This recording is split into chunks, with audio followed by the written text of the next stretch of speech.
प्रदोष के बाद की बिल्कुल लगी हुई पीठ से जो शिवरात्रि होती है, वो शिवरात्रि अगर उस शिवरात्रि का व्रत, साधना, तप, भजन, संसार का मनुष्य कर लेता है तो जिंदगी में उसने कोई व्रत किए ना किए हो, अगर एक व्रत शिवरात्रि का, प्रदोष की पीठ से लगी हुई शिवरात्रि का अगर कर लेता है तो उसको पूरे जीवन के व्रत का पुण्य फल प्राप्त हो। एक व्रत शिवरात्रि का प्रदोष पर्यंत की, अर्थात प्रदोष की पीठ से जुड़ी हुई। अब अगर आप कोई ब्राह्मण से, अगर कोई विद्वज्जन से, कोई पंडित जी से आप पूछेंगे प्रदोष कितनी बजे लग रहा है, वो बताएंगे फिर प्रदोष लगने के बाद प्रदोष कब समाप्त हो रहा है, तो जिस दिन 26 तारीख हो रही है उसमें लगाया। दोनों की पीठ मिल रही है, दोनों।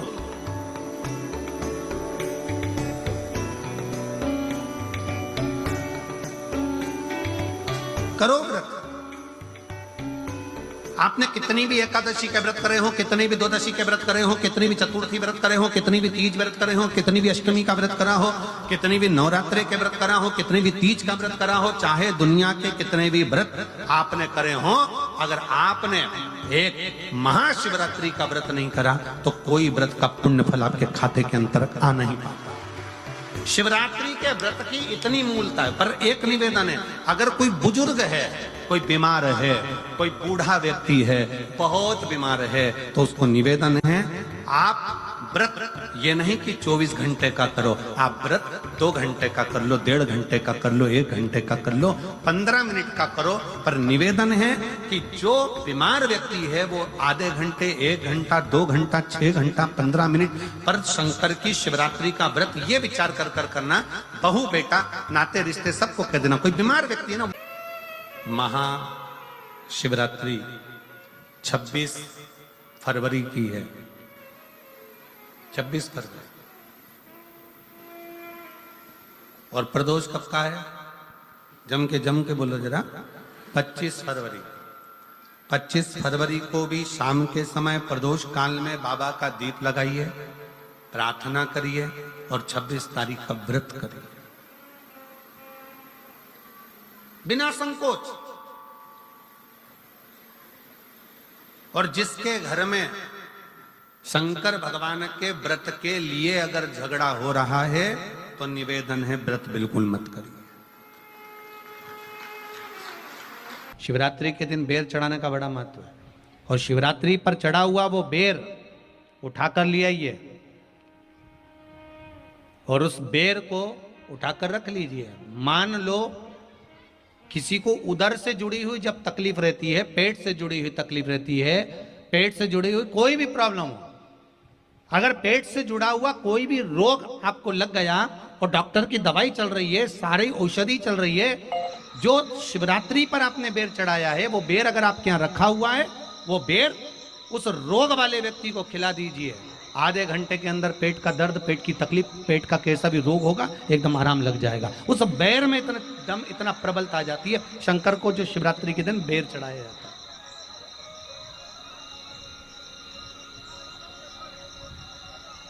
भगवान शिव पर समर्पित हुआ वो बेर का इतना महाराज।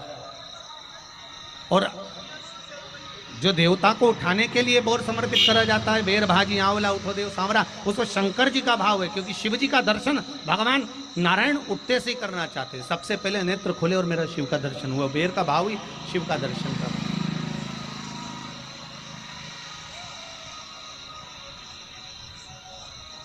कितनी बड़ी औषधि होगी बेर के अंदर, जरा देखिएगा कि मेरे राम जी शबरी अम्बा के दरवाजे पर पहुंचे।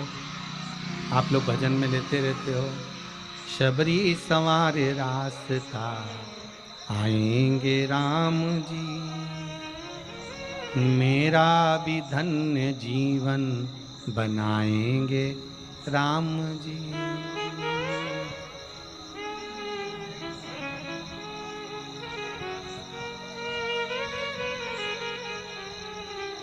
और बागों से चुन चुन के वो लेकर आई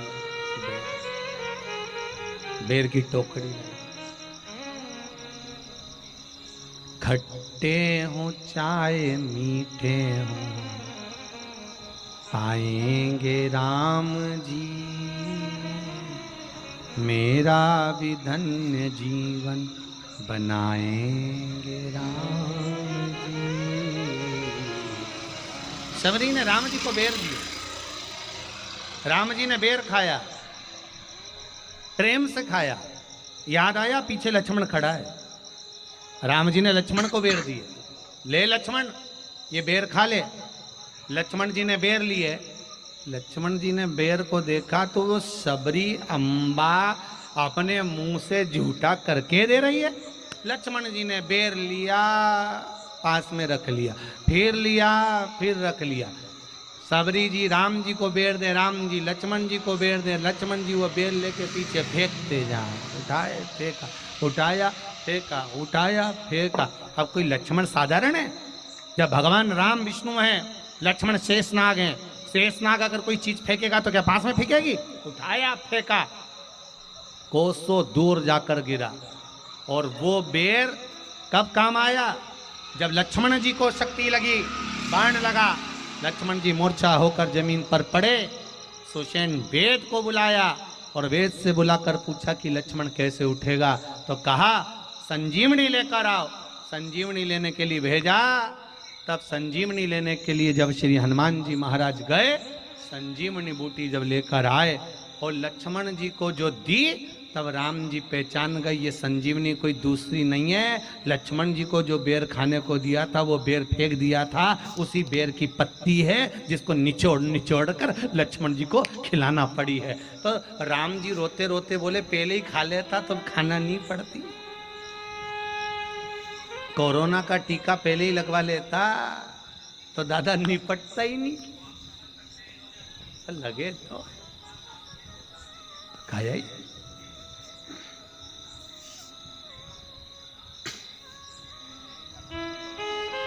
यहां तो सीधी सीधी बात है ना।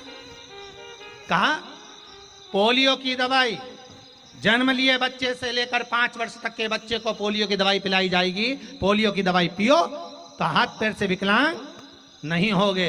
बोलो, बोलते कि नहीं बोलते? पियो विकलांग नहीं होगे। जो नहीं पिएगा वो हाथ पैर से विकलांग हो जाएगा। उसी तरह शिव महापुराण की कथा, जिसका जन्म नहीं हुआ, जो माता के गर्भ में है, उससे लेकर जो मर रहा है उस तक के व्यक्ति को सुनाई जाएगी। पोलियो की दवाई नहीं पियोगे, हाथ पैर से विकलांग हो जाओगे। शिव महापुराण नहीं सुनोगे तो काम, लोभ, विषय, आसक्ति से विकलांग हो जाओगे। इसलिए सुनो, ये सुनने का विषय है, इसको श्रवण करना, हमारे जीवन में उतारना। इनका जन्म भी शिवरात्रि का है और इनकी जो ज्योति उस शिव में समाहित हुई, इनकी जो आत्मा परमात्मा में वापिस जाकर मिली, वो तिथि भी शिवरात्रि है।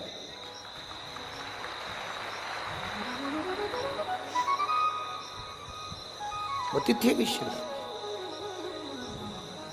इसलिए माघ की शिवरात्रि और फाल्गुन की शिवरात्रि, ये दोनों शिवरात्रि तारा बाबा की कुटिया में एक भव्यता के रूप में मनाई जाती है। भव्य